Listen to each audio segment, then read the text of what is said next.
What's up, guys? This is a request for your bro 9167 who wanted to see my vinyl record collection. I have a few records. I don't have masses, which is weird considering I've had all my life to collect them and my parents had them and I grew up with them and everything else. But I got a vinyl record player in 2018, the late 2018, because I wanted to get some records by a band I liked at the time, and their stuff was all on record. There wasn't really any cassette tapes because it was from the 80s and things, so there wasn't any cassette tapes or anything like that. So I ended up getting a record player. I actually had a couple of records, but I had nothing to play them on, so that was quite useful as well. And then I just ended up getting more of them. I haven't had any recently. I think this one that you see on the screen here, the Bluey record, is the most recent one that I've got. I don't think I've had any sort of since. But yeah, so this was the Record Store Day Bluey Dance Mode album, the special edition. And it's a Zoetrope one. So the characters that you see around the edges here, they, as the record spins, it makes them look like they're dancing as it spins around. So that was a special edition. It was only done for Record Store Day. I used to work in a record shop years ago, and he's still got his record shop, and so he always does Record Store Day. And so I just wrote to him and said, can I buy this? And he sent it to me, and that was that. And that was a birthday present a couple of years ago. So that's that one. This one here, I'm not going to like show you the backs of them or anything like that. I'm just going to show each one and talk briefly about it because I have quite a few, and you know, I don't want people getting bored. Then we've got this one, which is The Offspring, and this was the just a single really for Self-Esteem, but it's also got Burn It Up and Jennifer Lost the War on. My old boss was clearing out his house and he's like, oh, do you like The Offspring? I'm like, yeah. He's like, do you want this? And I'm like, yeah. And that's how I got that one. Then we move on to Zodiac, Mindwarp and The Love Reaction, a band which no one will probably know. They were a band from the 80s and they were fronted by Mark Manning, who's a friend of mine actually, and a few other people, although the band members changed over the years. They're not really going anymore. So in the 80s, I think this was the first, this is the first one that they released, Wild Child.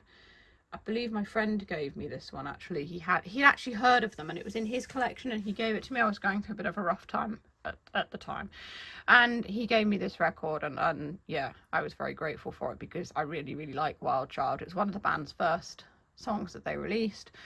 And it was a bit rough around the edges, but I kind of liked that. They kind of just recorded it and sent it off to the studio and ended up getting records done. The companies that released these records, I think there was about 3 of them altogether. They didn't just stay with the same company the whole time. Some of them went bust, and some of them are really obscure, but I won't get into all of that. So here's another one. Anyone who's even heard of this band remotely will know Prime Mover. That was the biggest hit that they had, and that was how I found out about them. It was a compilation of 80s music I had on a CD when I was like 14, and I loved Prime Mover. And in 2018 I was going through like a really rough patch, like I said, and I thought, I wonder if they've done any other songs. And I looked online and I found they'd done loads, and I went listening to them, and that's how I got into the band. And I nearly met Mark Manning. Weirdly, he actually used to live in my area way back, so he is familiar with the area, and he still lives sort of around this area of the country, which is quite cool. But I've still not met him. We only chat occasionally on Facebook. So this was their first album, I believe. Yes, it was. I also have this on CD. So this, in my opinion, if you're going to get a rock album, this is one of the best, because it's just really good rock music. Some of the songs are a bit risque, you know, and actually the band was made to take the mick out of rock groups. He said, oh, I'm going to make a band that just is satirical and just takes the mick out of rock bands. And they ended up doing quite well for a short time. Unfortunately, it was a short time, and they just kind of faded into non-existence, and now no one's heard of them, which is kind of sad. But occasionally I'll find someone who's heard of this band, and I'm like, yes, a cookie for you, you're a legend. This was, I believe, the same album, but it's got a different cover, it's got a different sleeve. It's got a vinyl sleeve. I got all of these off eBay, but they're all in pretty decent condition, and they all work really well as well. This is another one, a remix of Prime Mover. So you see the band there on the front. And then I've got loads of these. It's a band that no one's ever heard of except a few people. This one is a picture disc. So sometimes records would be released and they just printed an image on the record itself, which is pretty neat. It didn't matter if the record had an image on it, because how they're read is by little grooves. If you don't know, they're put on a turntable and they're read via a needle and the little grooves, and that's what plays the music. So the grooves are all kind of different levels. You can't see it, but that's how it is, and that's how the tune plays. I do have a book about records which tells you all of this, but for someone with a lot of like creativity and stuff, and that I can picture things, I can't get my head around how the music works with these, which is bizarre really. And then here's another one. So that's Backseat Education. This is a different version of Backseat Education in a nice vinyl sleeve. And then I've got yet another. This was an advanced promo only version, and I've been trying to find like an original, one of the ones that was used as kind of like an original version that others were cut from. I've not been able to find that. I know other people have them, but I've not been able to find one. It requires a lot of searching on eBay, and in all honesty, although I've still got interest in it all, it's not like a complete obsession like I had, because everything was crap at the time. I just got really involved in and focused on this one thing, and it was this band, and so yeah, that's how it was. There's another one here. Which one is this? Oh, this is Mean Streak, and a few others. As you can see on the front there, he's getting a tattoo, and he did actually have that tattoo. He still has that tattoo, and according to his girlfriend, he cried a bit when he got that tattoo, because it's quite painful to get one done on your chest.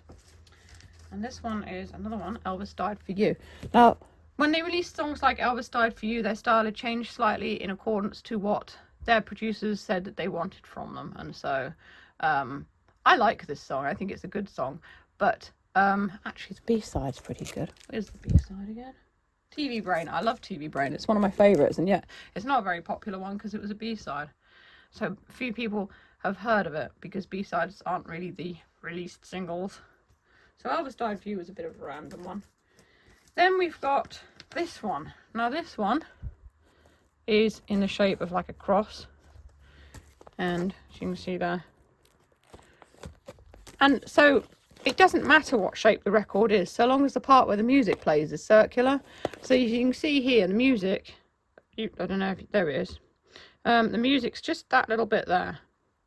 So everything else, it doesn't matter if it's a weird shape, because that's all that's needed, so long as of course it sits on the turntable, so long as it's not too big for it or anything like that.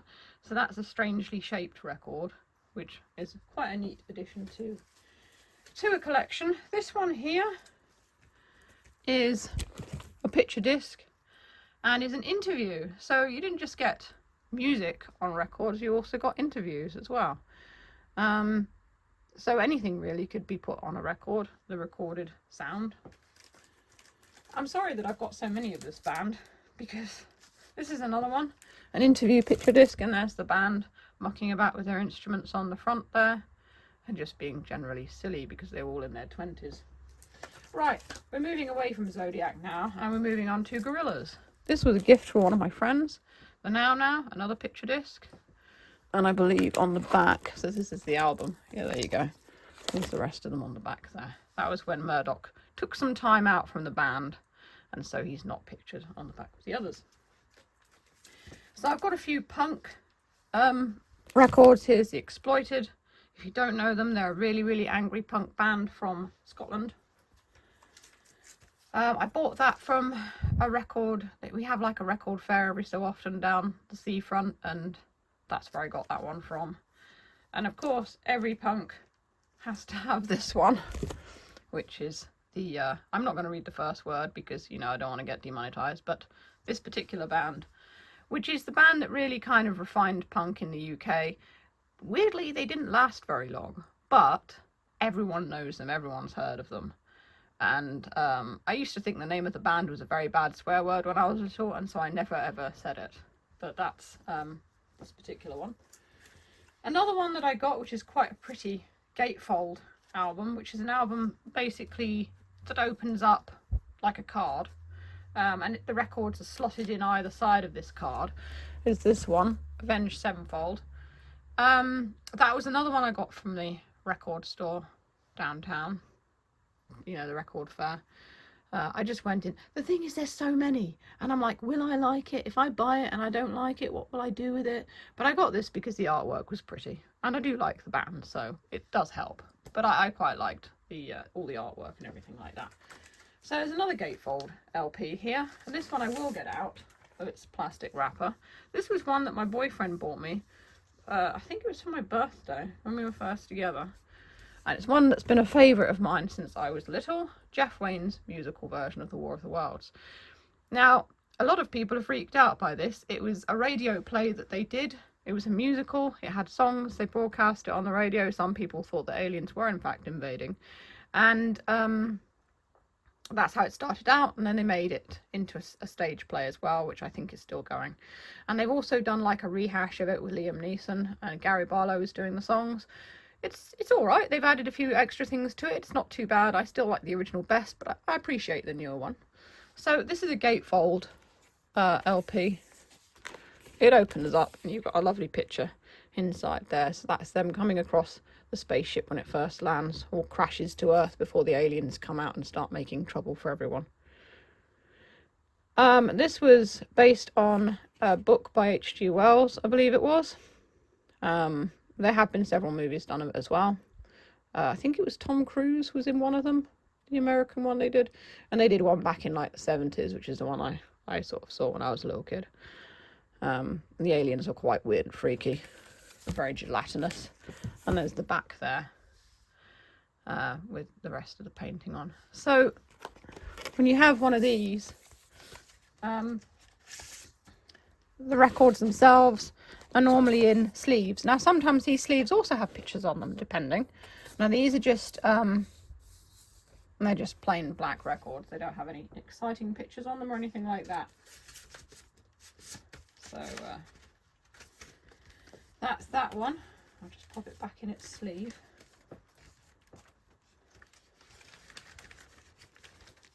I can get it back in its sleeve. I think I'll put it in this way. That's the best way to do it. I bought a load of plastic sleeves for these to keep them nice, because at the time I was quite, and I still am, I do like looking after my stuff, but I was quite particular about it. And if people have collections of records, you'll find that normally they take quite good care of them, depending on their age. And then we've got this one here. Now, no one will remember this show, probably, unless you're of a certain age. But this was The Dreamstone, and it was the soundtrack from the TV series. The TV series was done, I believe, in the 80s, and it was something that I watched when I was very, very tiny. And it was like one of the first favourite cartoons that I think I ever had.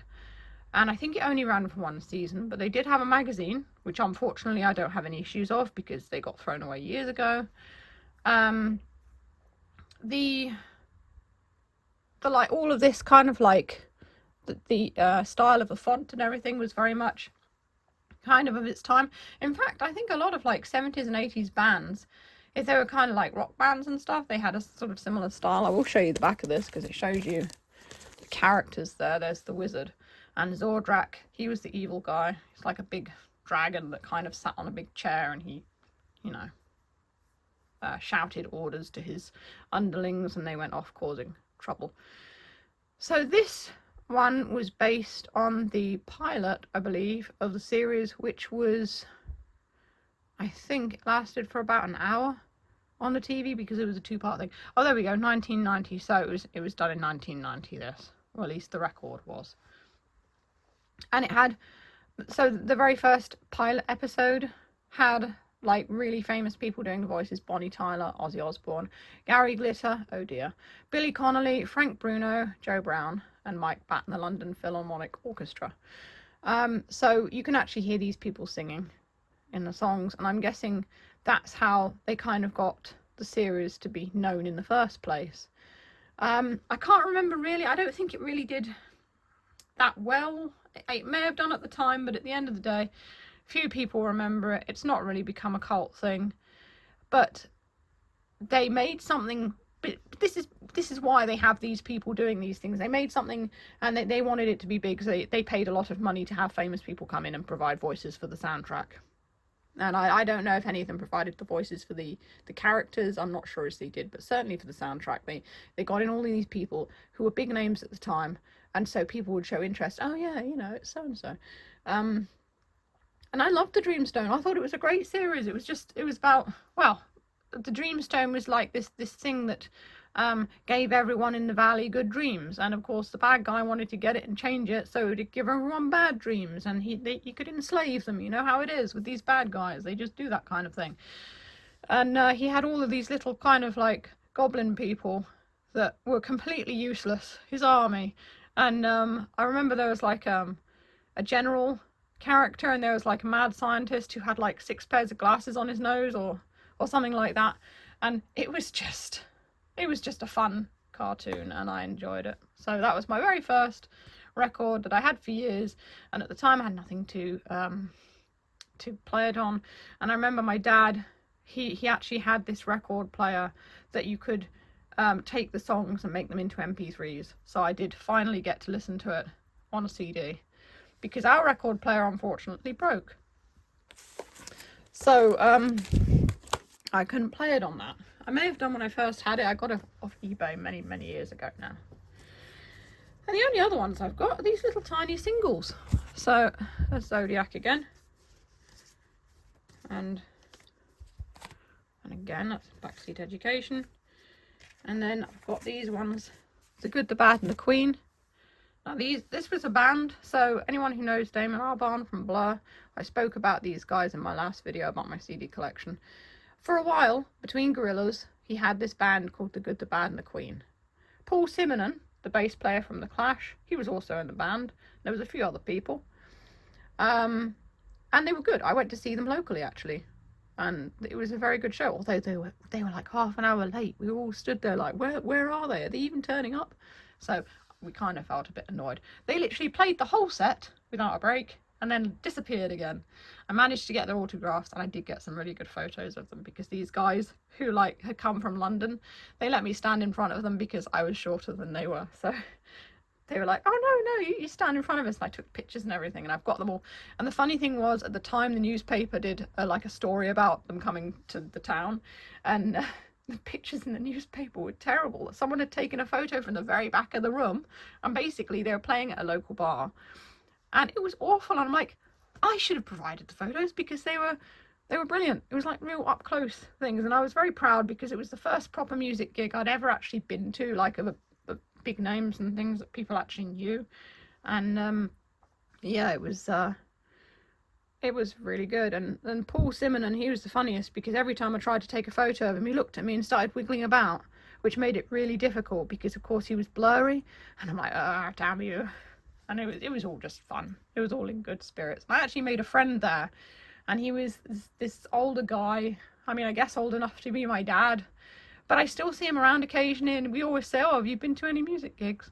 You know, and yeah, it's weird, because it was so long ago now. So yeah, that's that one. And then Kingdom of Doom, which was my favourite one that they did, The Good, the Bad and the Queen again. And that was when I realised that actually live music sounds a million times better than recorded music, because when I was there listening to Kingdom of Doom, it was fantastic. It was like magical, because the sound of the music all around me, the keyboard, the drums, it was amazing. And when I got this single, I thought, oh my god, you know, I can't wait to listen to it. Put it in the record player, and it was awful. In comparison, it just didn't have the bass or like the same atmosphere. And I was young at the time, and I didn't realise quite how different it was. But stuff done in a recording studio obviously is not going to be as good as live music that you know, you stood before the band and they're on the stage. There's no way, because you feel the drums go through your body. You hear the music all around you. It's the atmosphere. It's the other fans stood with you. It's everyone. It's just amazing. And if you ever have the chance, I really recommend seeing a band live at least once, because not only are you supporting the band, but you're also having a really good time among people who are similar to you. You know, they're all fans as well, and being among fellow fans of something, it's just amazing. It really is fantastic. I don't do many live gigs anymore. I went to one for New Year at the pub.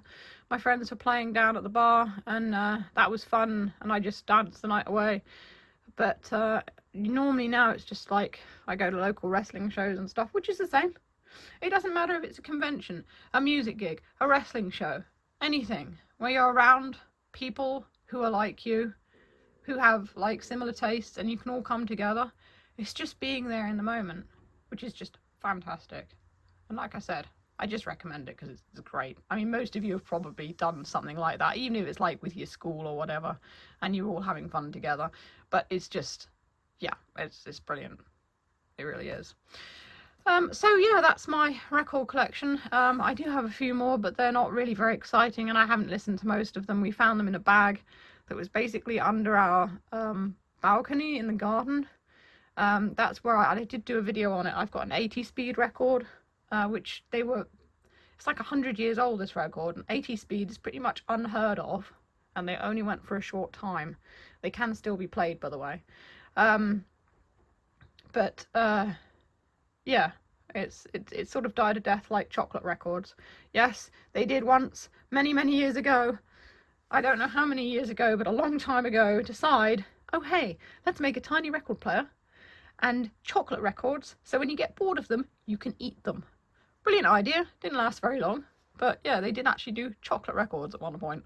I don't know what they tasted like. I hope they were good. Anyway. So yeah, if you want to see more neat stuff, you can click the boxes that come up below. If you enjoy what I do, you can buy me a coffee on Ko-fi. It all helps. And that's all for now. Stay safe, stay healthy, and keep being awesome. This is Silverwolf signing off.